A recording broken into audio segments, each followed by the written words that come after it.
이렇게 부족한 사람을 불러주신 우리 당회와 우리 성도 여러분들께 감사를 드립니다.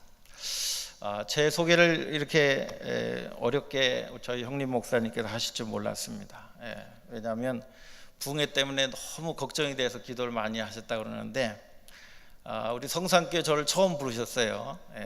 왜 안 불렀겠습니까? 시원치 않아서 안 부른 겁니다. 그래서 불렀다가 어떤 사단이 날지 모를 것 같아서 이제까지 한 번도 안 부르신 것이 아닌가 하는 그런 생각이 들고요. 또 이렇게 기도를 많이 한 거는 와서 또 실수하지 않을까 하는 생각으로 아마 기도를 많이 해주신 것 같습니다. 하나님께서 예배해 주시고 또 하나님께서 허락하신 성회인 줄로 믿습니다. 부족한 사람을 통해서 하나님의 말씀이 우리의 심령 속에 새롭게 깨달아지고 말씀이 은혜가 되고 말씀이 축복이 되는 귀한 성회 되시기를 주님의 이름으로 축원드립니다. 제가 이게 미국에서 여기 올 때에 저희 교회 성도님들이 벌써 오래전부터 이 성산교회를 잘 모르지만 제가 집회하는 교회이기 때문에 얼마나 열심히 기도하고 있는지 알 수가 없고요. 저는 여기 오기 전까지 아무런 집회 일정을 잡지 않고 오직 성산교회만 집회하러 왔어요. 근데 제가 여기 왔다고 소문이 나가지고 출국하는 날까지 집회가 꽉 찼습니다. 그래서 이 첫 스타트로 시작되는 이 성산교회에서 이 성령의 역사가 충만하게 임하기를 간절히 소원하고, 여러분들께서 이 부흥회를 위해서 꼭 해주셔야 될 것이 있는데, 그것이 뭐냐면 이 부흥회를 위해서 기도하셔야 된다는 거예요. 할렐루야. 제가 몇 년 전에 어느 교회 집회 갔는데 30 먹을 젊은 여자 청년이 제 설교를 안 듣는 거예요. 앉아서 계속 기도하는 거예요. 그래서 제가 기분이 나빠가지고 제가 그 담임 목사님한테 물어봤어요. 저 청년은 왜 설교를 안 듣고 기도만 하고 앉았냐? 제가 물어봤더니 저와 이 집회를 위해서 며칠 전부터 금식하면서 이 집회를 위해서만 계속 기도하는 사람이에요. 저 사람. 그러니까 자기가 은혜 받으려고 나온 게 아니고 우리 교회에 나온 성도들이 은혜 받게 해달라고 저기 앉아서 특별히 기도한 사람이 저 사람. 제가 그 얘기를 듣고 제가 은혜를 받았어요. 그 집회가 어떻게 됐겠어요? 그 집회가 정말 기적이 일어났습니다.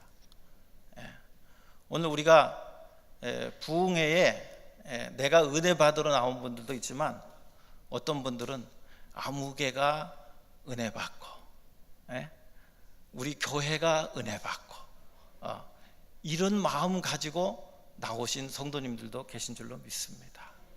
그런 마음 가지고 우리가 기도를 이 집회를 위해서 많이 하면 할수록 하나님께서 어떤 방향으로 어떤 은혜로 함께 해주실지 모르는 줄 압니다. 자, 오늘 이 부흥의 주제가 공동체를 치유하는 교회입니다.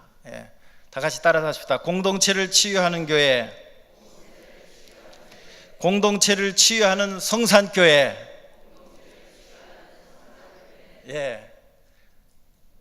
공동체를 치유해야 되죠.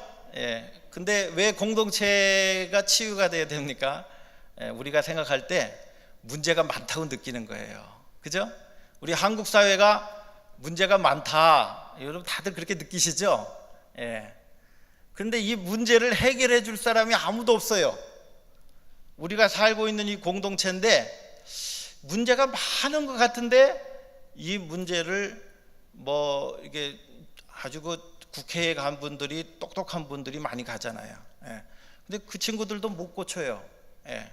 또 공무원들도 똑똑해야 공무원 되는데 공무원들도 잘 해결 못 해요. 누가 고칠 건가 이 문제를? 그럼 우리 이 한국 사회의 이 공동체가 진짜 문제가 있는가? 객관적인 통계가 있는데요. 어저께 국민일보 신문에 보니까 OECD 국가 중에서 대한민국이 행복지수가 몇 등이냐면 이 35개 국가 중에 28등이었어요. 28등. 그러니까 이 한국 사회가 선진국들 중에서는 행복 지수가 낮은 편이에요. 낮은 편이에요. 진짜 행복 지수가 높은 나라 어딘지 아세요? 뭐 못 사는 나라들 중에서 있어요. 피지 같은 나라들. 우리나라보다 훨씬 행복 지수가 높습니다. 근데 여러분들 한번 물어볼게요. 행복 지수가 높은 피지에 가서 살렵니까? 여러분 물어보면요, 여기 있는 중에서 아무도 예스라고 할 분이 별로 많지가 않아요. 아유, 거기는 뭐 볼거리도 없고, 거기는 뭐 별로 즐길 것도 없고, 거기는 뭐 빌딩 살 필요도 없고, 빌딩 사야 되는데 그래서 거기는 가치가 별로 없다는 거예요. 우리가 여기서 살면서 우리는 행복하지 않습니다, 별로. 그런데 또 중요한 건 뭐냐면, 이 공동체를, 행복하지 않은 공동체를 치료할 수 있는 것이 교회라고 제가 이렇게 말씀을 드렸는데, 과연 교회는 이 행복하지 않은 사회를 치료할 수 있는 힘이 있는가? 여러분 어떻게 생각하세요? 우리 성산교회가 우리 동네에 있는 여러 가지 그 행복하지 않은 사람들을 치료할 수 있는 그런 힘이 있는 교회인가? 여러분도 한번 생각해 보십시오. 또 질문 드립니다. 나는 과연 우리 성산교회에 살면서 나는 행복한 성도인가? 여러분 한번 생각해 보십시오. 나는 행복한 성도인가? 할렐루야. 아멘을 하셨지만 안 행복하다 이렇게 생각하시는 것 같아요. 행복하십니까? 억지로 강요해서 죄송합니다.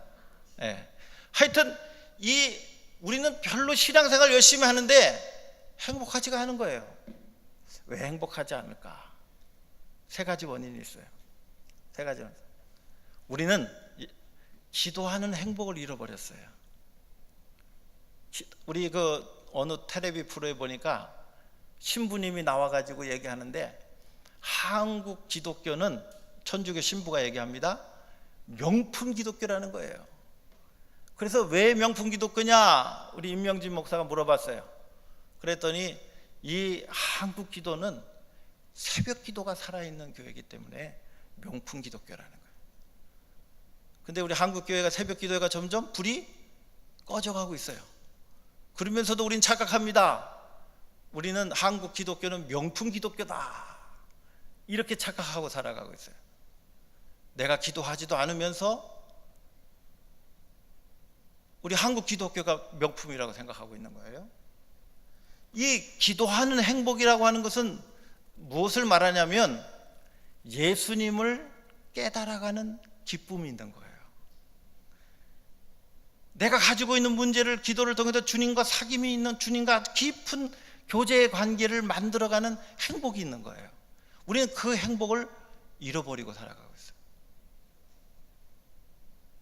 두 번째는 순종하는 행복을 잃어버리고 살아가고 있어요. 순종하는 행복. 모태신앙은, 저도 모태신앙인데요, 모태신앙의 특징이 뭡니까? 아시는 분 한번 손 들어보세요. 웃지만 마시고. 모태신앙의 특징은 못해요 이런 거면. 모태신앙의 특징은 못해요입니다. 못해요.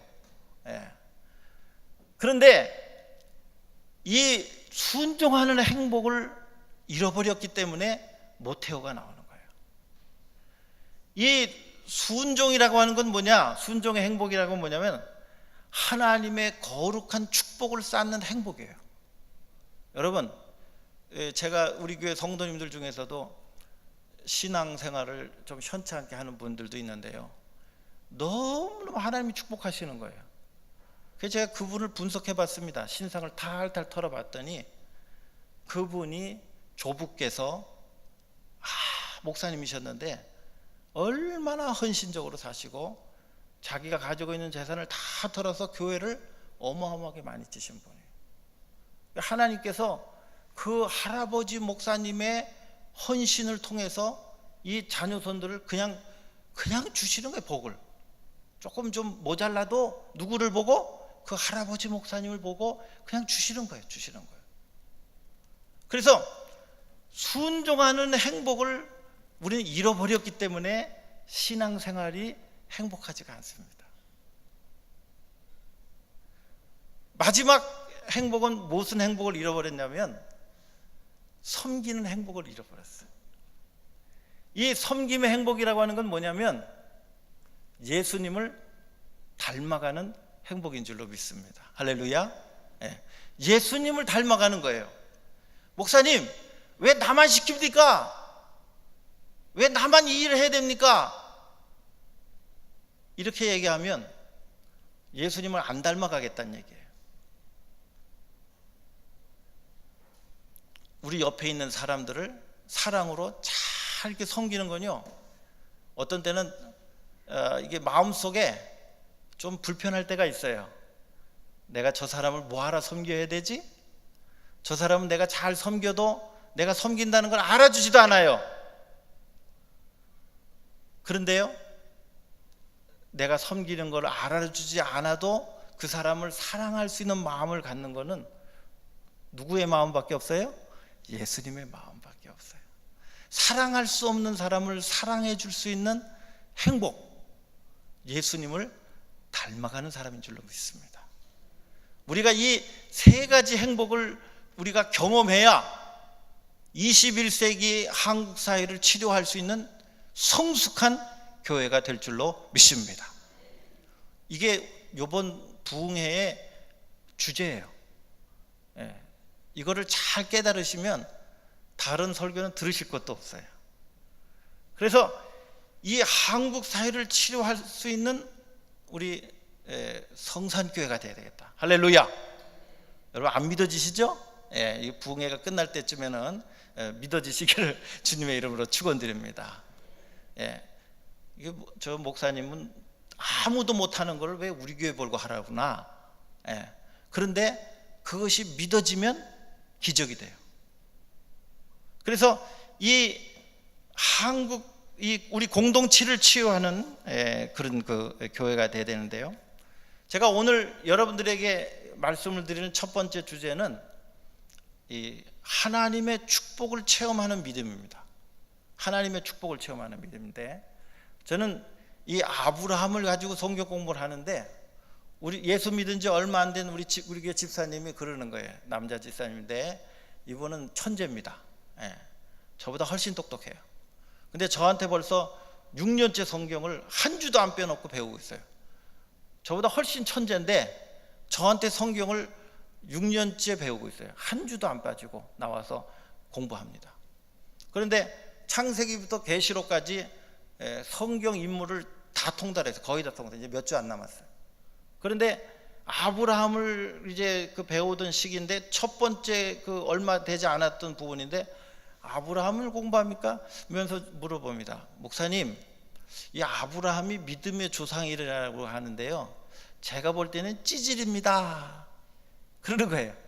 저는 이 어렸을 때부터 이 아브라함을 믿음의 조상 그래가지고 굉장히 우러러보고 살았는데, 예수 믿은 지 얼마 안 되는 집사님이 아브라함 보고 찌질이니까 기분이 나빴어요. 야, 이게 아브라함이 진짜 찌질인가? 그런데 제가 한 가지 발견한 것은, 이 찌질이 같은 아브라함을 하나님께서 위대한 믿음의 조상으로 만드셨다는 겁니다. 여러분들이 위대한 조상인 그 아브라함만 나중에 생각하시면 나는 아브라함 같이 못한다, 여러분 그렇게 그냥 일찌감치 포기하고 말아요. 그런데 아브라함의 찌질이 같은 모습을 보면 아이고 이거 나보다 못하네, 자신감이 생겨요. 그래서 제가 오늘 이 여러분들이 알지 못했던 이 아브라함의 삶에 대해서, 여러분 아브라함 다 아실 것 같죠? 여러분이 모르는 아브라함의 삶들이 있어요. 그 아브라함의 삶을 아주 그냥 오늘 1시간 정도 걸쳐가지고 아주 탈탈 이 아브라함이 어떻게 살았고 어떻게 믿음의 조상이 됐는가 하는 것들을 제가 여러분들에게 소개해 드리려고 합니다. 여러분들이 이 오늘 말씀을 통해서 여러분들도 나도 믿음의 조상이 될 수 있겠다, 그런 믿음이 생기시기를 주님의 이름으로 축원드립니다. 나도 믿음의 조상이 돼야 되겠다. 아주 귀한 일입니다. 첫째, 이 아브라함이 어떤 사람이냐? 아브라함이 어떤 사람이냐? 보니까 창세기 23장 4절. 제가 번역본이 달라서 성경 구절 요청했는데요. 자, 다 같이 한번 읽어볼까요? 시작. 나는 당신들 중에 나그네요 거류하는 자이니 당신들 중에서 내게 매장할 소유지를 주어 내가 나의 죽은 자를 내 앞에서 내어다가 장사하게 하시오. 그랬죠. 자, 이 아브라함이 지금 자기의 부인이 죽어가지고 자기의 그 매장을 그 가나안 사람들에게 사는 장면인데요. 여기 뭐라고 했냐면 나는 당신들 중에 거하는 나그네요 거류민입니다. 그렇게 성경에 나오고 있는 것을 알 수가 있습니다. 이 나그네라고 하는 말은 히브리 말로 게르라고 하는 거예요. 게르. 그 다음에 우고하는 자라고 하는 것은 토샤브라고 합니다. 토샤브. 그래서 이 게르라고 하는 말은 어떤 말인지 계급적 사회학적으로 잘 정의가 안 됐는데, 이 토사브라고 하는 말, 우고하는 자라고 하는 말은 이 뜻이 규명이 됐어요. 근데 이 우고하는 자라고 하는 뜻은 뭐냐면 가난한 아주 낮은 계급의 노동자를 말하는 거예요. 아브라함이 가나안 사람들한테 얘기할 때 나는 당신들 중에 거하는 가난한 낮은 계급의 노동자에 불과합니다. 이렇게 자기를 소개했다는 거예요.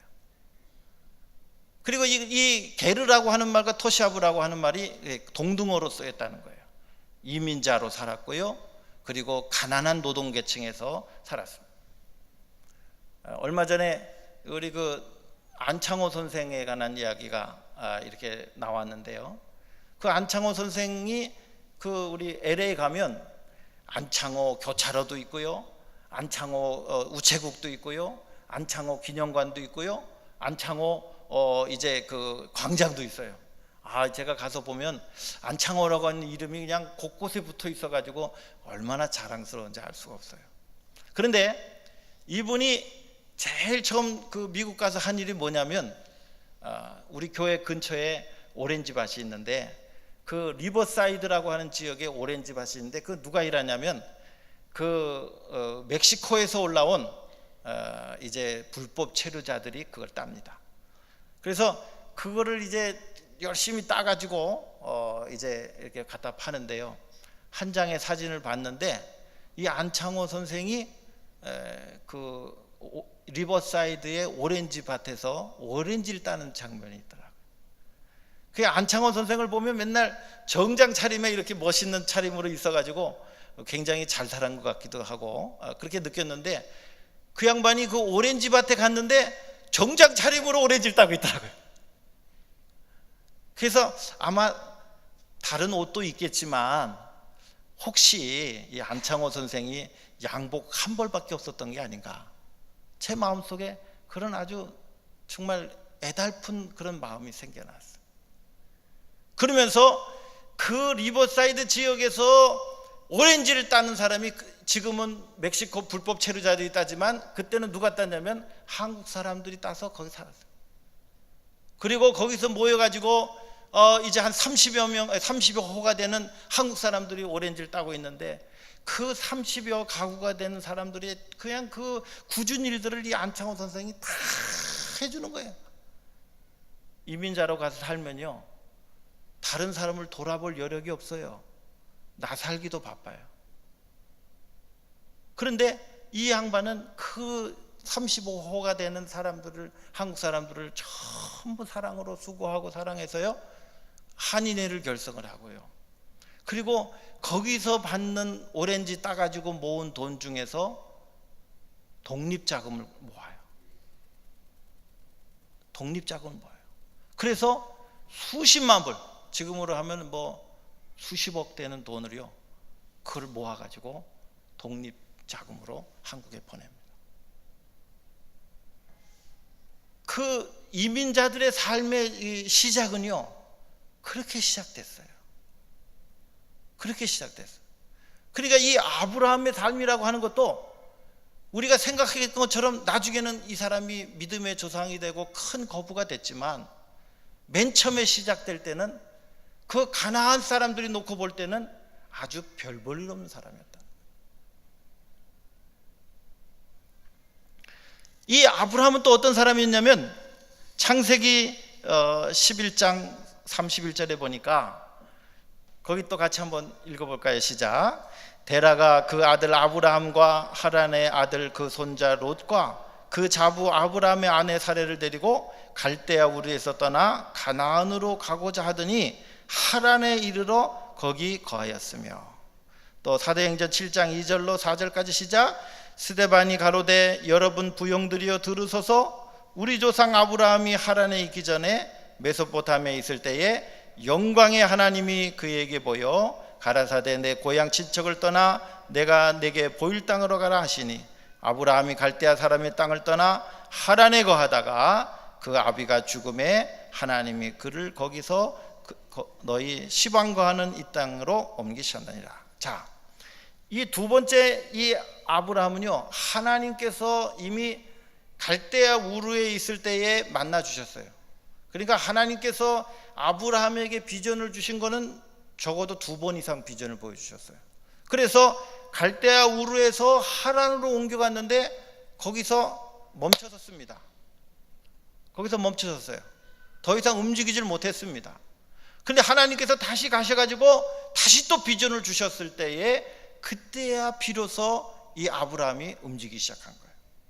그러니까 이 아브라함의 믿음이라고 하는 것은요, 그 맨 처음에 그가 가지고 있던 것은 그냥 불안한 거예요. 하나님께서 그에게 나타나셔서 축복을 해주시고 비전을 주셨지만은 그 비전을 받고 이게 순종할 용기가 나지 않았던 사람입니다. 하나님의 말씀을 듣기는 들었지만 그 말씀에 순종할 힘이 없는 많은 그리스도인들과 같은 그런 삶의 형편 속에 살고 있었던 것을 바라보게 됩니다. 하나님의 축복된 말씀이 우리에게 늘 설교를 통해서 들려지는데 그 축복된 말씀이 우리의 삶을 변화시키지 못하고 우리의 삶을 순종하지 못하도록 만드는 머뭇거림이 아브라함에게 있었다는 거예요. 여러분들은 하나님의 말씀을 듣고 아멘 할렐루야 하고 집에 가셔서 일주일 동안 순종하고 사십니까? 아니면 예배당 나가면서 오늘 무슨 설교했나 잊어먹고 가십니까?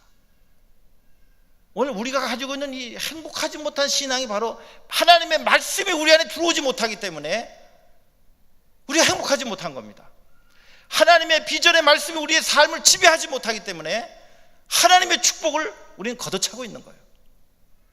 이 아브라함이 머뭇거리고 있었습니다. 이 얼마나 놀라운 축복입니까? 어떤 축복을 주셨습니까? 오늘 성경 본문 읽은 이 말씀 보니까 창세기 12장 1절과 2절과 3절에 보니까 여호와께서 아브라함에게 이르시되 너의 본토 친척 아비 집을 떠나 내가 내게 지시할 땅으로 너로 큰 민족을 이루고 내게 복을 주고 내 이름을 창대케 하리니 너는 복의 근원이 될지라. 할렐루야. 이런 놀라운 비전을 주셨는데도 아브라함이 머뭇거렸어요. 이 하나님께서 주신 비전을 다시 제가 거꾸로 재해석해 보면 이런 거예요. 아브라함은 우리가 잘 아는 대로 하나님께서 부르시기 전에 어떤 상태였어요? 자기 입으로 고백한 것처럼 토샤브라고 얘기했지만 우리가 볼 때도 자식이 없었습니다. 땅 한 평도 없었습니다. 그는 이름도 없는 무명한 사람이었어요. 일개 아무 이름이 없는 무명한 유목민이었습니다. 네. 지금도 이스라엘 땅에 가면 거기에 유목민들이 살아요. 아주 원시처럼 이렇게 해놓고 텐트 쳐놓고 양치면서 그렇게 삽니다.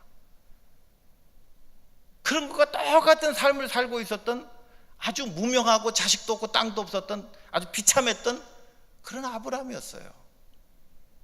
근데 하나님께서 그 아무것도 없는 아무 볼품도 없고 아무도 알아주지 않을 수밖에 없는 그런 그 아브라함에게 하나님께서 비전을 주셨다는 겁니다. 여러분, 이 비전을 발견하는 것이 축복이에요. 할렐루야. 이 비전을 발견하는 것은 나이하고 상관이 없어요.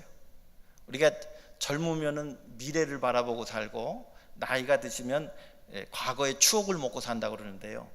여러분, 이 아브라함은 75세 나이에 하나님의 비전을 이루기 위해서 출발했습니다.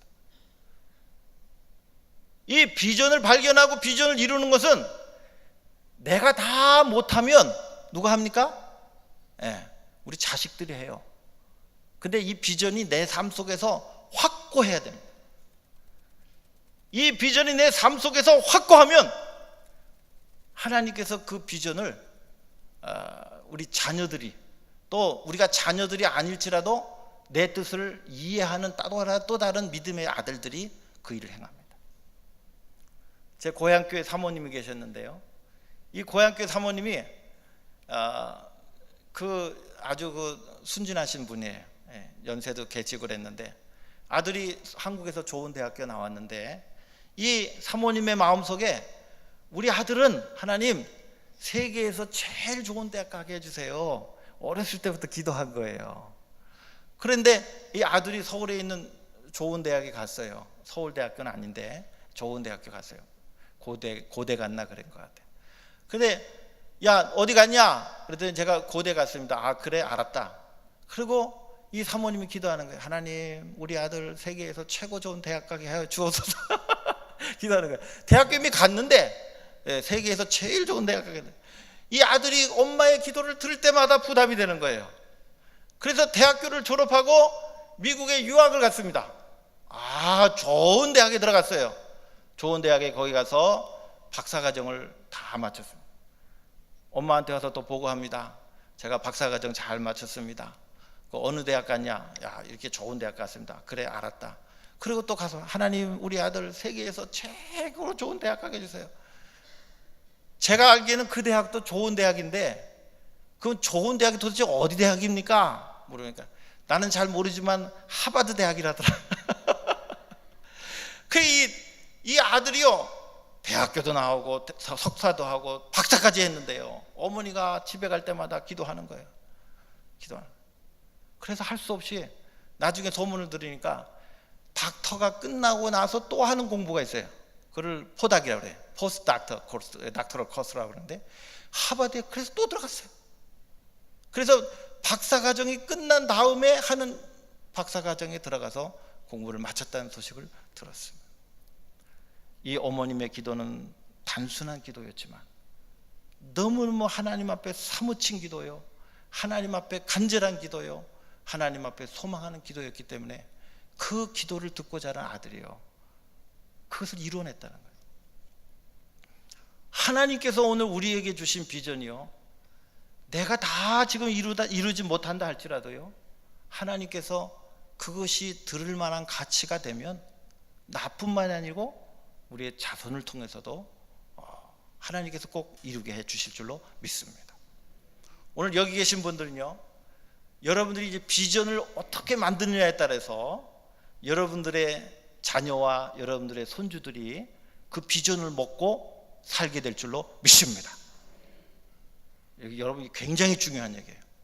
내가 우리 자녀들과 우리 손주들을 위해서 어떤 비전을 품고 하나님 앞에 바른 비전을 품고 기도하면요, 하나님께서 그 비전을 축복해 주셔요.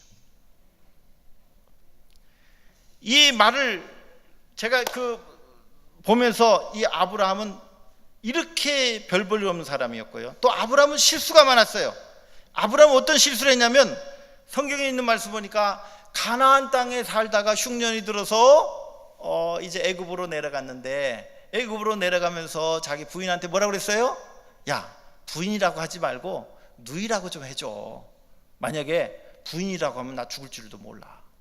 그래서 이 찌질이가 죄송합니다, 자기 아내 하나 못 지키고 자기 살려고 부인을 아내라고 한 게 아니고 부인을 누이라고 얘기하고 바로한테 뺏겼다가 다시 찾아오고요, 아비멜렉에 뺏겼다가 또 찾아오고요.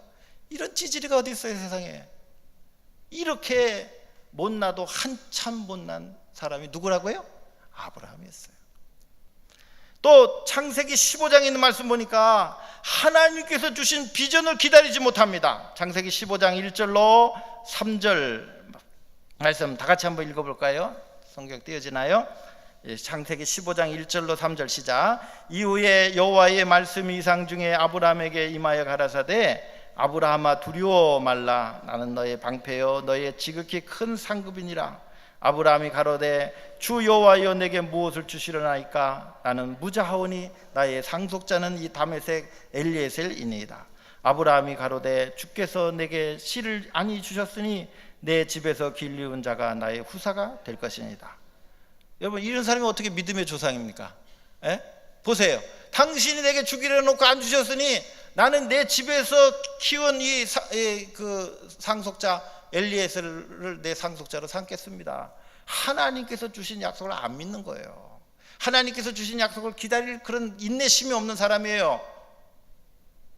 이런 사람을 하나님께서 끝까지 아브라함을 하나님께서 신앙의 과정을 통해 갖고 만들어 가셔요.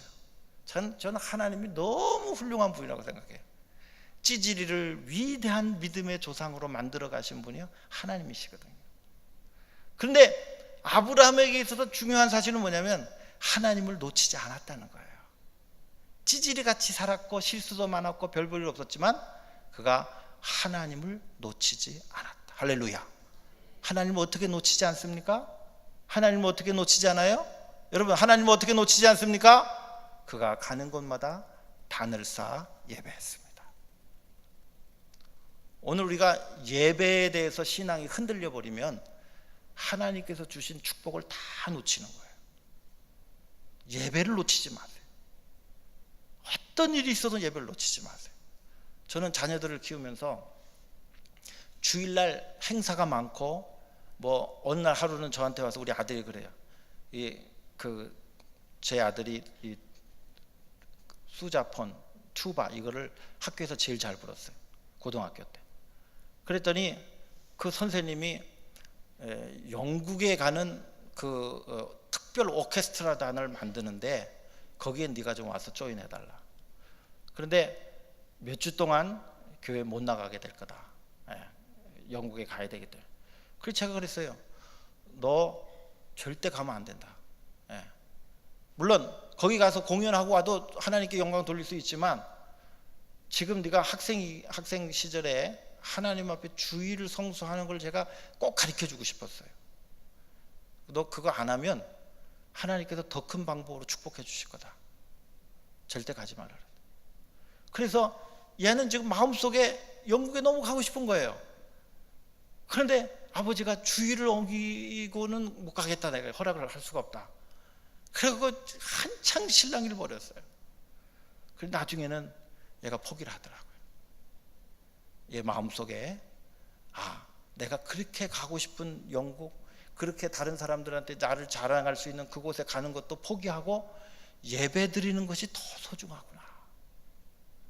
예배 드리는 것이 더 소중하구나 하는 것을, 우리 아버지의 가치관은 그런 가치관이구나 하는 것을 머릿속에 확실히 심어줬어요. 그때. 그래서 주일날 아무리 좋은 일이 있어도 예배를 빼먹는 일이 있으면 안 된다. 그 생각을 가지고 이번에 또 멀리 제가 이렇게 다른 데 아주 먼 도시에 가서 지금 공부를 하고 있는데요. 제가 그렇게 얘기했습니다. 네가 가서 미국 교회 가지 말고 한인 교회를 가라. 그래서 한인 교회 가서 거기서 목사님 잘 도와서 네가 목사 아들이니까 잘 섬겨라. 제가 그렇게 꼭 신신당부했어요. 아빠, 나는 미국 목사님 설교가 훨씬 더 은혜스러워. 한국 목사님 설교가 별로 마음에 안 들어. 이게 정서가 안 맞아. 그러는 거예요. 그렇지만 네가 사명자로 내가 파송하는 거니까 한번 가봐라. 그래 학교에 가서 얘가 서클을 만들었어요.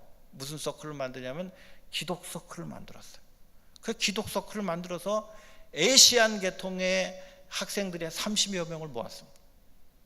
근데 얘네들이 한국에서 온 애도 있고 일본에서 온 애도 있고 여러 지방에서 전 세계에서 모이는데 얘네들이 기독 서클에 있는 모여서 기도하고 말씀 공부하다가 나갈 교회를 정하는데 제 아들이 우리 교회 가자. 내가 섬기는 교회 가자. 그래갖고요. 그 서클 학생들 30명을 데리고 한인교회 간 거예요. 한인교회에서 30명이 젊은 애들이 모이면요.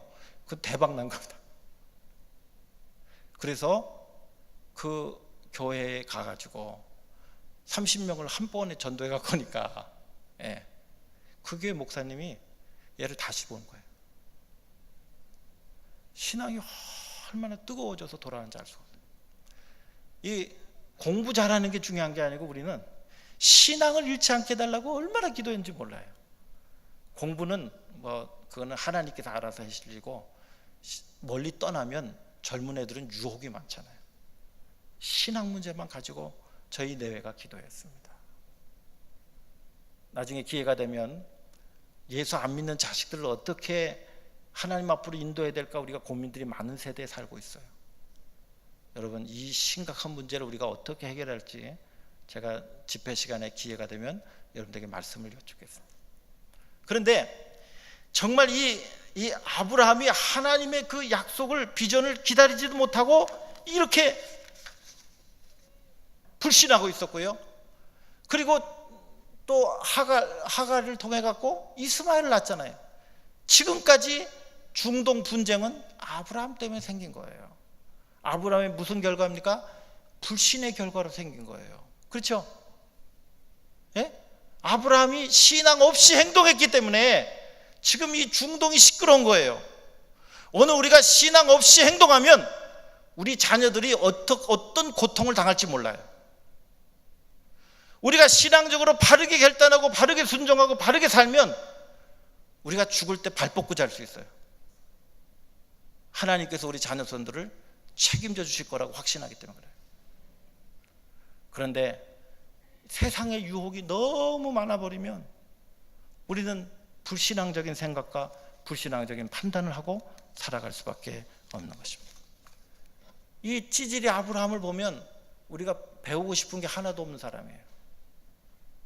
그런데 하나님께서 이 아브라함을 믿음의 조상으로 만드십니다. 이제 4가지 과정을 통해서 아브라함을 믿음의 조상으로 만드시는데요. 첫 번째 과정은 뭐냐면 하나님께서 주신 비전을 그가 굳게 믿었다는 것입니다. 비전을 세웠다는 거예요. 하나님께서 주신 비전을 만들었다는 거예요. 이 아브라함 같은 경우에는 하나님께서 비전을 주셨지만은 그러나 이 비전이요 아브라함 마음속에 쏙 들은 거예요. 왜? 자기의 현실을 반영하고 있기 때문에. 그렇잖아요?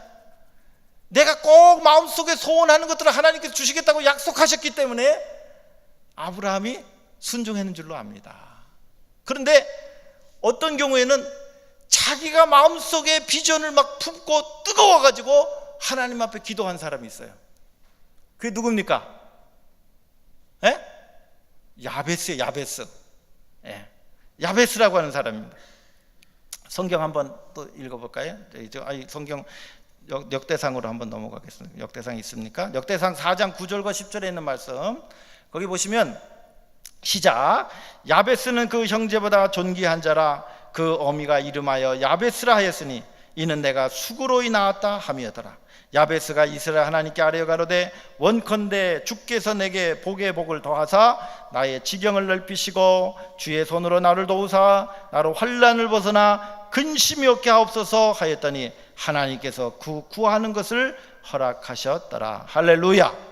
이 야베스의 경우는 자기가 마음속에 가지고 있던 소원을, 비전을 하나님 앞에 간절히 기도해 가지고 그 비전을 이루어낸 사람입니다.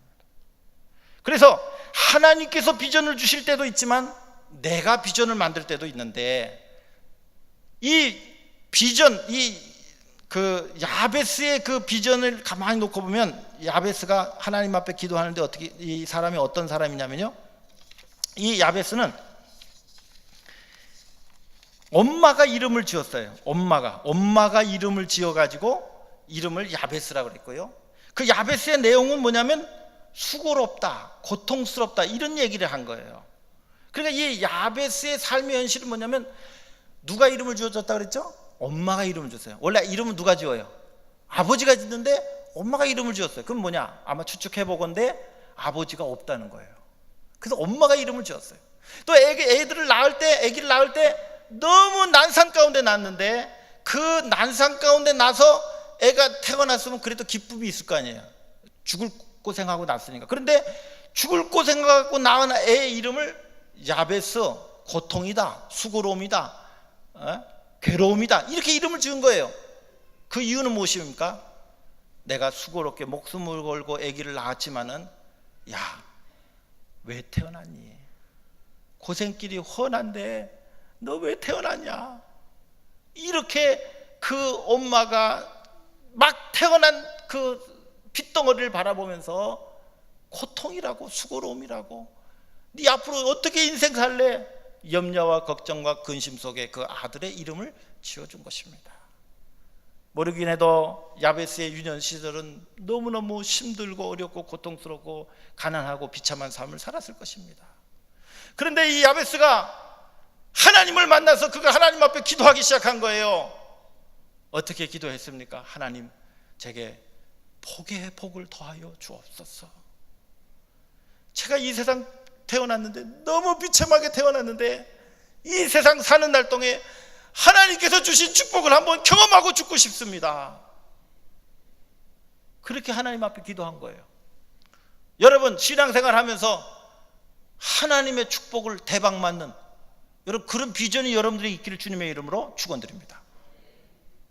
기왕 하나님 믿기 시작했는데, 하나님 전지전능 하나님이시고 하늘도 내 거고 땅도 내 거라고 하는데요, 하나님을 향해서 비전의 눈을, 비전의 마음을 활짝 열으시기를 주님의 이름으로 축원드립니다. 야베스가 내게 복의 복을 더하소서. 성경 원문 찾아보니까 거기 뭐라고 했냐면 임이라고 나와요. 그 임이라고 하는 뭐냐면 if란 말이에요, 영어로. 만일 내게 복을 주시려거든 시원찮게 주지 마시고 어마어마한 축복을 내게 주시옵소서라고 기도한 거예요. 야베스가 이런 비전을 가지고 하나님 앞에 기도한 것입니다. 그리고 그가 또 기도합니다. 하나님, 제게 저의 지경을 넓혀 주옵소서라고 기도했어요. 제 지경을 넓혀달라고 기도했습니다. 이 지경을 넓혀달라고 기도한 건 뭡니까? 내가 할 수 없는 그것을 할 수 있게 해달라고 기도한 거예요. 지경이라고 하는 것은 내가 할 수 있는 그 능력의 한계를 지경이라고 해요. 근데 지경을 넓혀달라고 하는 것은 내가 할 수 없는 것까지 하나님 하게 하여 주옵소서. 할렐루야. 그런 엄청난 비전의 기도를 야베스가 하나님께 드린 겁니다. 내가 할 수 없는 것도 하나님 할 수 있도록 형통의 축복을 열어 주옵소서. 내가 할 수 없는 그것을 할 수 있게 해달라고 그가 기도한 것입니다. 그 다음에 세 번째로 이 야베스가 기도한 건 뭐냐면, 제가 중간에 많이 빼먹었습니다만은, 이 야베스가 세 번째로 기도한 건 뭐냐면, 하나님, 나로 환난에서 벗어나 나로 근심이 없게 하여 주옵소서. 그렇게 했어요. 이 야베스가 하나님 앞에 기도할 때, 저는 이 야베스가 얼마나 하나님 앞에 기도의 그 관계가 깊고 얼마나 많은 기도를 했는가 하는 걸 저는 이 대목에서 알 수가 있어요. 이 대목에서 그가 하나님 앞에 기도하는데요, 기도를 많이 하지 않고서는 이런 아주 지혜로운 기도가 안 나와요. 여러분, 기도 생활도요, 기도에 깊이가 있는 사람들은 지혜로운 기도를 합니다. 기도를 얼마 안 하고 급하게 하는 사람은 단순한 기도만 해요. 단순한 기도가 뭐예요? 하나님 복 주세요, 살려주세요, 끝. 병 걸렸으면 낫게 해주세요, 끝. 그렇게 기도합니다, 급한 분들은. 그러나 이 기도가 깊어지면 깊어질수록 아주 하나님 보시기에 지혜로운 기도를 하는데요, 이 야베스가 하나님 앞에 기도하는데, 하나님, 내게 지경을 넓혀주시고 복의 복을 더하여 주시는데, 그 복들로 인해서 내가 염려와 걱정과 근심이 생겨나지 않는 축복을 주십시오. 야, 어디 기도도 이렇게 지혜롭고 오묘하게 기도했는지 몰라요. 사람이 아무리 소유가 많다 할지라도 그 소유가 나에게 즐거움과 평안이 되지 않으면 그것이 복이 아닙니다. 재물은 많은데 마음에 근심이 많으면 그것도 복받은 사람이 아닙니다. 유명한 사람인데도 근심이 있으면 복받은 사람이 아닙니다. 지위가 아무리 높아도, 지식이 아무리 많아도 마음에 늘 불안과 염려와 걱정이 있다고 한다면 그 사람은 복받은 사람이 아닐 것입니다. 진정 복받은 사람은 마음에 평안이 있는 사람, 하나님이 주시는 평화를 누리는 사람이 진정으로 복받은 사람인 줄로 믿습니다. 우리가 어디에 살든 예수 만나는 행복이 나에게 있으면 그게 가장 행복한 사람이에요. 그 행복을 잃어버렸기 때문에 옆을 바라보는 거예요. 누구는 몇 평짜리 아파트 살고, 누구는 어떤 빌라를 가지고 있고, 누구 자식은 뭐 의사가 되고, 누구 뭐가 되고, 돈 벌고, 이게 다 본질적인 게 아니에요. 우리에게 그것이 가져다 주는 행복은 얼마 가지 못합니다. 또 불안을 나요. 그 소유의 목적을 가지게 되면. 그러나 그 소유를 뛰어넘어서 하나님이 주시는 평강을 경험하게 되면 그것은 저절로 따라오는 것들이지, 그것이 본질적인 것이 되지 않습니다. 그래서 이 본질적인 것과 비본질적인 것을 잘 구분할 줄 알면, 물질이 쌓이면 쌓여도 이 사람은 염려, 걱정, 근심이 생겨나지 않습니다. 성경의 잠언 10장 21절의 말씀 보니까 여호와께서 복을 주심으로 사람을 부하게 하시고 근심을 겸하여 주지 아니하신다. 할렐루야. 하나님께서 부를 주시지만 그 부가 염려와 걱정과 근심이 없는 부라는 거예요. 여러분, 기왕 우리가 하나님 앞에 축복받을 때 이런 축복을 받아야 될 줄로 믿습니다. 이런 축복을 경험해야 진짜 축복 아니겠어요? 뭐 잘 되는 것 같은데 그냥 걱정이 많고 염려가 많고, 시간도 내 마음대로 낼 수도 없고, 하나님 앞에 예배드릴 시간도 없고, 기도할 시간도 없고, 여러분 이렇게 사는 건요 행복하지 않은 거예요. 제가 대구에서 목회할 때 그 공단에 아주 큰 공장이 있는 사장님, 장로님이신데, 이 장로님이 어떤 비전을 가지고 있냐면요, 이런 비전을 가지고 있어요. 여의도 순복음교회 다니시는데, 목사님, 저는 이 공장을 운영하면서 이런 비전을 가지고 기도했습니다. 무슨 비전이냐면, 이 공장은 사장인 내가 없어도 너무 잘 돌아가게 해주십시오. 이렇게 기도를 한 거예요, 이 장로님. 그리고 나는 목사님이 해외 선교 다니실 때마다 목사님 보필해가지고 전 세계로 복음 전하러 다니는데, 목사님을 협력할 수 있는 그런 장로로 하나님 세워주세요. 이렇게 기도한 거예요. 그런데 이 장로님은요, 그 말씀대로 순종하는 거예요. 실천하는 거예요. 그런데 실제로 이 장로님이 회사에 없는데도 회사가 잘 돌아가요. 이 장로님은 목사님이 늘 세계 여행, 선교 여행 다니실 때마다 항상 같이 동행하시면서 그 선교에 같이 협력하고 하는 그런 분. 이거는 자기가 가지고 있는 비전으로 말미암아 생긴 축복인 줄로 믿습니다. 나는 회사 일 그냥 골머리 썩고 안 하는데도 돈은 계속 벌리고, 나는 내가 하고 싶은 주의 사업만 열심히 하면 이 돈이 막 저절로 벌어지는 거예요. 이 감히 상상할 수 없는 생각 아닙니까? 근데 기도를 많이 하다 보니까 하나님께서 그런 비전을 주신 거예요. 오늘 우리가 하나님 앞에 비전을 놓고 기도할 때 중요한 건 뭐냐? 내 입을 크게 열라고 그랬어요. 우리가 하나님을 위한 비전을 크게 열면 열수록 하나님께서 오늘 우리로 하여금 그 비전에 걸맞는 축복도 주시는 줄로 믿습니다. 내가 벌릴 수 있을 만큼 최대한에 벌려서 그것이 내 마음속에 확신이 될 때까지, 하나님 앞에 그걸 안 되면 또 될 때까지 우리가 그 비전을 놓고 기도하는 거예요. 그래서 이 찌질이 아브라함이 믿음의 조상이 될 수 있었던 것은 그가 하나님께로부터 받은 그 비전을 그가 자기 것으로 삼았다는 것입니다.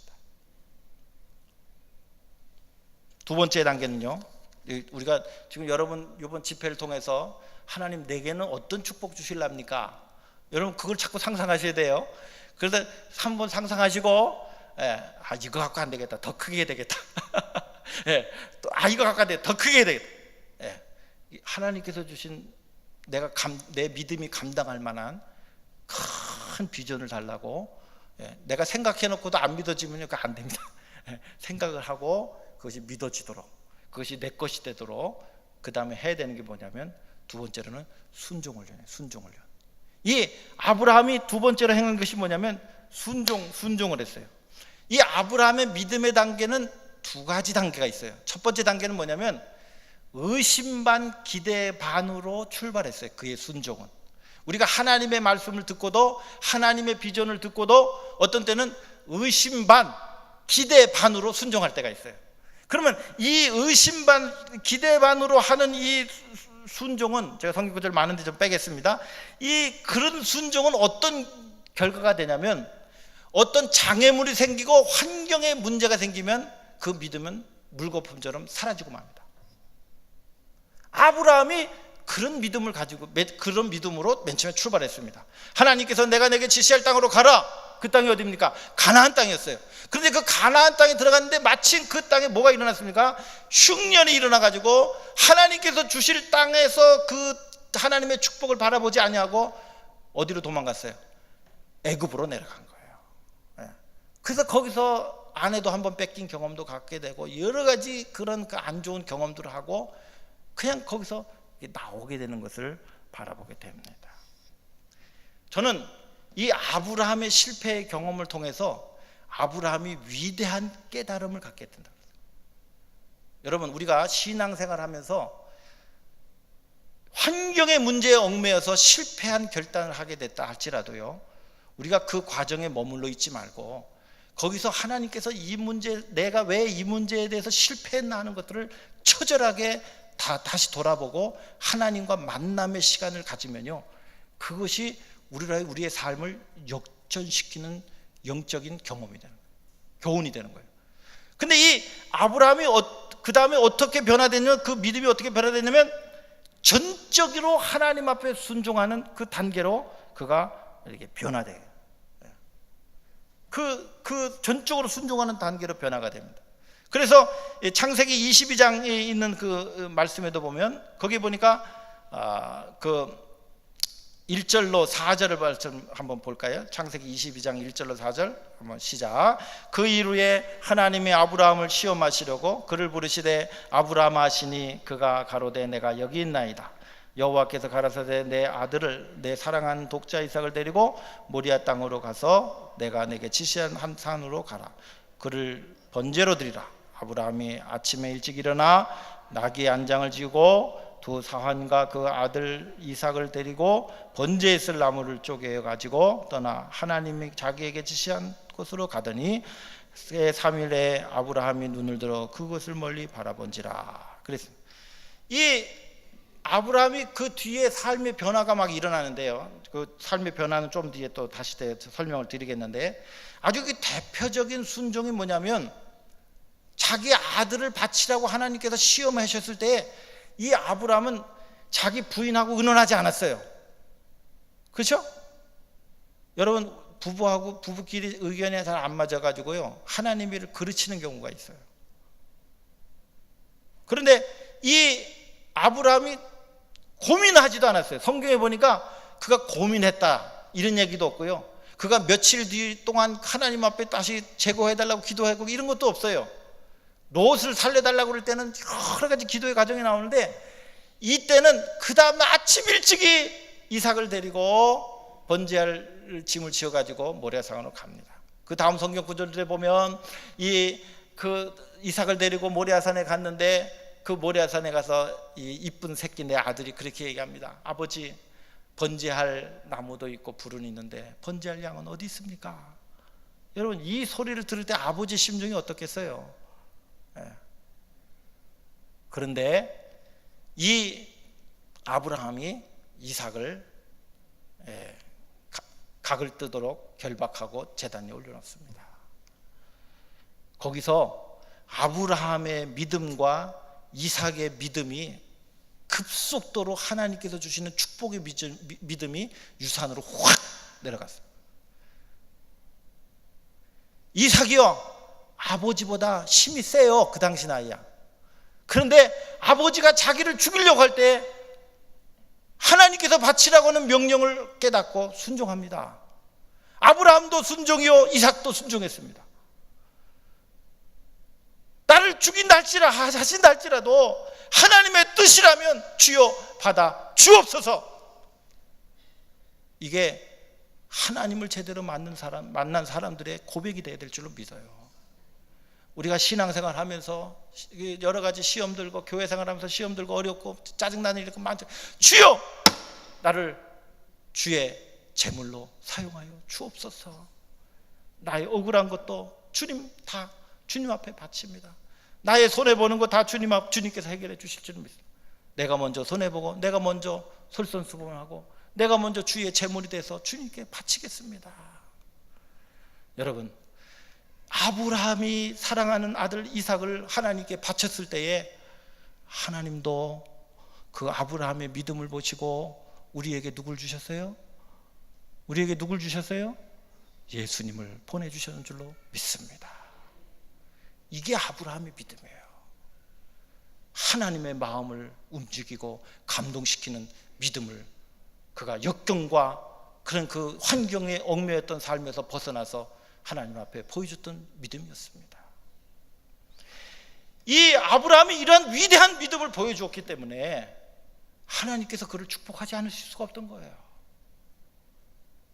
우리가 귀양 신앙생활 할 때에 하나님의 마음을 움직일 수 있는 순종, 하나님의 마음을 감동시킬 수 있는 믿음을 우리가 하나님 앞에 보여드릴 수 있기를 주님의 이름으로 축원드립니다.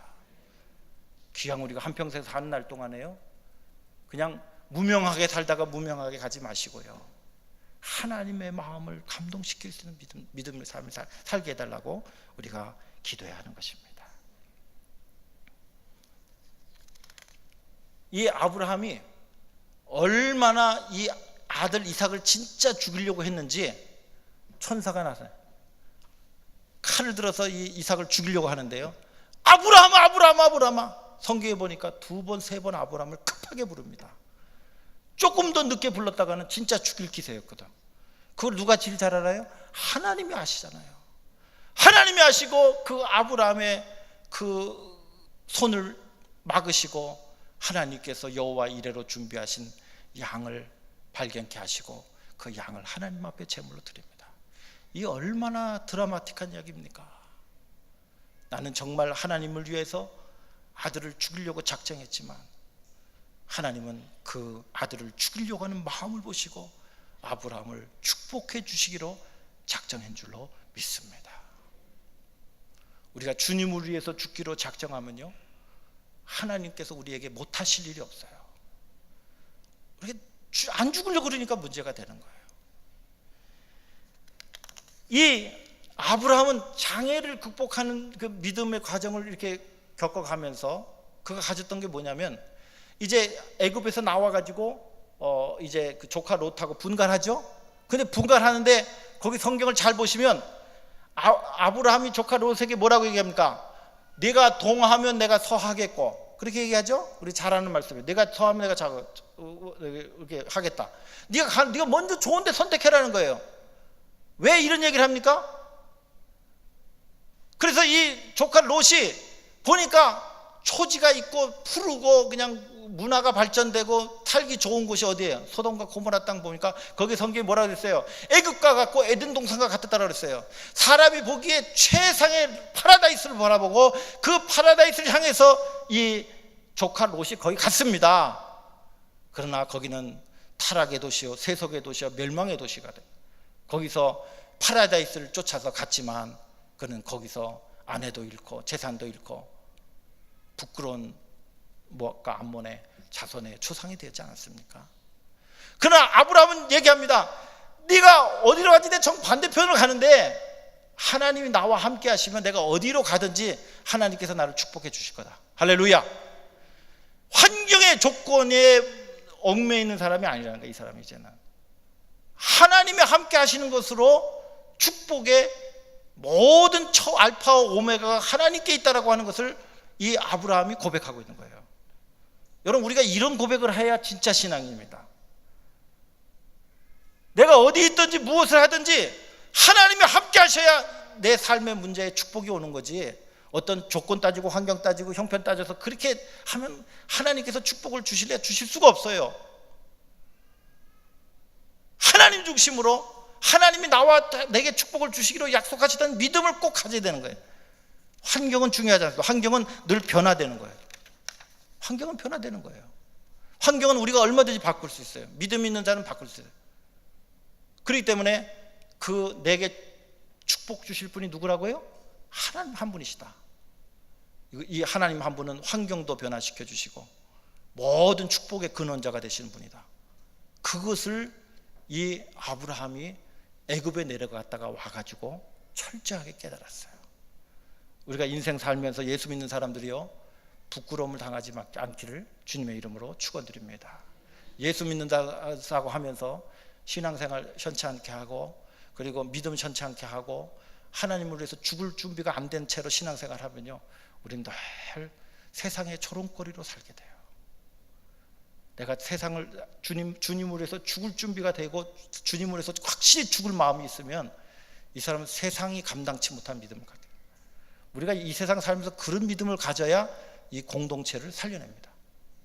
그런 믿음이 없으면 우리가 그런 얘기 할 필요가 없는 거예요. 마지막 이 아브라함의 단계는 어떤 단계냐면 창세기 17장 1절로 5절 말씀, 창세기 17장 1절 5절 말씀 한번 또 읽겠습니다. 시작. 아브라함이 99세 때에 여호와께서 아브라함에게 나타나서 그에게 이르시되 나는 전능한 하나님이라. 너는 내 앞에서 행하여 완전하라. 내가 내 언약을 나와 너 사이에 세워 너로 심히 번성케 하려 하시니 아브라함이 엎드린데 하나님이 또 그에게 일러 가라사대 내가 너와 내 언약을 세우니 너는 열국의 아비가 될지라. 이제 후로는 내 이름을 아브라함이라 하지 않고 아브라함이라 하리니 이는 내가 너로 열국의 아비가 되게 함이라. 그래서 여기 성경 구절 잘 보세요. 아브라함에서 아브라함으로 바뀌었습니다. 아브라고 하는 뜻은 아버지란 뜻이고 람은 크다는 뜻이에요. 이 아브라함은 큰 아버지란 뜻입니다. 근데 아브라함이라고 하는 것은 여러 민족의 아버지가 된다는 뜻이에요. 비전이, 하나님께서 비전을 이름을 통해서 확 바꿔주셨는데 그 놀라운 비전을 하나님께서 성취시키시기 전에 아브라함에게 다짐받았던 게 있어요. 그게 뭐냐면 창세기 17장 1절에 너는 내 앞에서 행하여 뭐하라? 완전하라. 여러분, 이 아브라함이 믿음의 조상으로 나아가는 마지막 단계가 뭐냐면 하나님께서 요구하신 게 뭐냐면 너는 내 앞에서 완전하라. 우리 오늘날로 얘기하면 너는 내 앞에서 성결하라. 너는 내 앞에서 참된 성결교의 신자가 되라. 행하여 성결인이 되라 라고 말씀하신 거예요. 이것이 안 되면 이게 마지막 단계예요. 우리 오늘날 한국 교회가 놓치고 있는 게 뭐냐면 성결의 믿음과 성결의 은혜를 잃어버리고 살아가고 있어요. 이게 가장 귀한 축복인데, 우리 지난 주일날 목사님이 성결에 대해서 얘기했어요. 저도 성결에 대해서 설교 2개나 가져왔는데 지난주에 목사님이 우연찮게 또 성결에 대해서 설교하시더라고요. 그래서 내 거 다 한 거는 거 아닌가 싶어갖고 제가 밤도 안 자고 지난주 목사님 설교 다 들었습니다. 예. 그때 다행히 좀 겹치는 게 없더라고요. 할렐루야. 근데 이 성결의 은혜를 가지라고 하나님께서 아브라함에게 부탁하시는 거예요. 이게 믿음의 조상 아브라함에게 하나님께서 요구하셨던 마지막 조건이었어요. 그리고 아브라함이 그렇게 살았어요. 그랬더니 하나님께서 말씀을 맺습니다. 창세기 24장 1절 거기 보니까 아브라함이 나이 많아 늙었고 여호와께서 그의 범사에 복을 주셨더라. 이거 얼마나 행복한 삶입니까? 범사에 무슨 일을 하든지 어떤 일을 하든지 언제든지 하나님께서 그가 행하는 모든 일에 복을 주셨다는 거예요.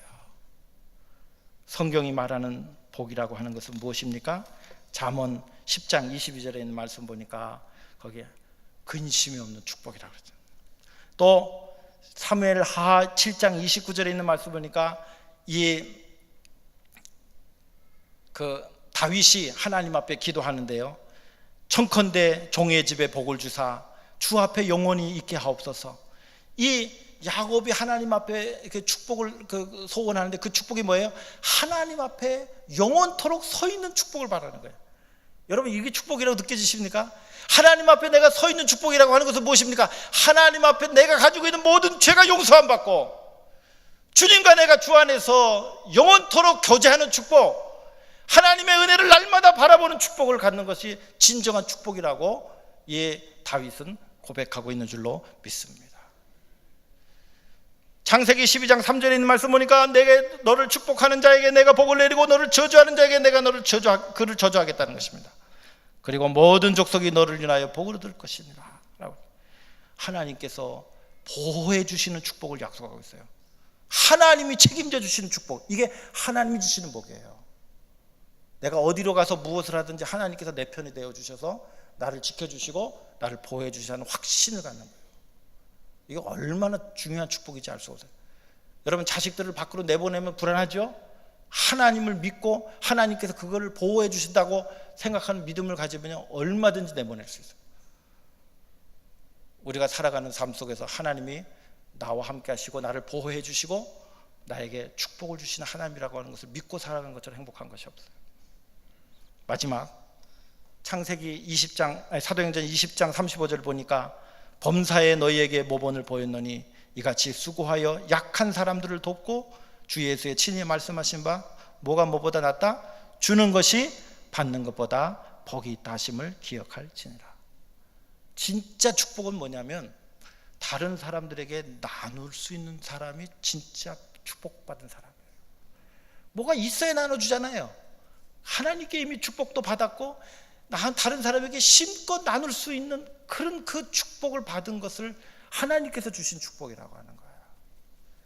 잠언에 있는 말씀 보니까 심히 많이 나누어 주고도 복을 받는 경우가 있다고 했어요. 그런 경우가 어떤 경우예요? 하나님께서 주시는 축복을 경험하는 경우. 오늘 말씀을 다 마쳤습니다. 찌질이 아브라함이 그가 비전을 가지고 순종의 단계를 거쳐서 환경의 문제를 극복하고 그리고 축복의 근원자이신 하나님을 믿음으로 고백하고 그 앞에서 성결한 삶을 살았습니다. 그래서 그는 모든 민족에게 복을 나누어 줄 수 있는 복의 근원자로 명성을 얻게 하고 축복으로 살았습니다. 오늘 우리가 신앙생활 할 때 명품 기독교, 명품 교회, 명품 신자가 되어서 하나님께 영광을 돌리는 삶을 살아야 되지 않겠습니까? 우리가 그 마음속에 강렬한 비전이 생긴다고 한다면 우리가 이제 생각하는 것을 다르게 생각하고 기도하는 것을 다르게 기도하고 순종하는 것을 다르게 순종하고 섬기는 것을 다르게 생각하고 순종하기를 시작해야 될 줄로 아는 것입니다. 여기 왔더니 우리 성산교회는 제가 원래 안수할 계획이 없었는데 성령께서 안수할 필요성을 대해서 이렇게 쭉 인도를 하시는데 내일은 특별히 질병이 있는 분들, 가정에 큰 문제가 있는 분들, 그 다음에 성령 충만 받기를 원하시는 분들, 요 세 부의 경우에 한해서 제가 필요한 분들에게 안수하겠습니다. 그런데 오늘 우리 담임 목사님 나오셔서 찬송하고 기도한다 하실 때 기도가 충분해야 그런 그 안수의 효과가 나타납니다. 시간 좀 됐지만 늦게 가신다 생각하시고 내가 이제까지 기도했던 시간 중에 최대의 시간을 버텨서 내가 하나님 앞에 간절히 하나님께서 주신 비전을 새롭게 하고 내가 안수받을 때 하나님의 기적이 나타나게 해달라고 우리가 충분히 기도하고 오늘 이 저녁 시간에 돌아가실 수 있길 바랍니다. 할렐루야. 일찍 돌아가지 마시고 우리가 한번 기도하고 마치겠습니다.